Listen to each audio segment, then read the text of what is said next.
So earlier you asked Daryl what's changed over the past decades.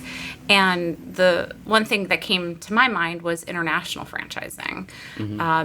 Before it was always characterized as the wild, wild west. And so franchisors would sell these huge master development agreements and they would never get fulfilled.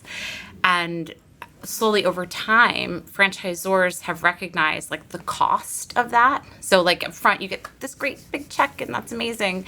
But then when they have to pull out of a market or they realize that their brand has been damaged in that market because they had absolutely no communication with the franchisee in a certain country.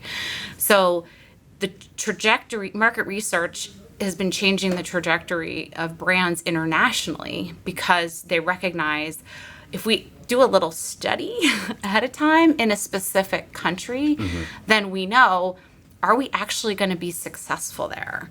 So let's not go into a market that is literally not aligned with what our brand needs to be successful.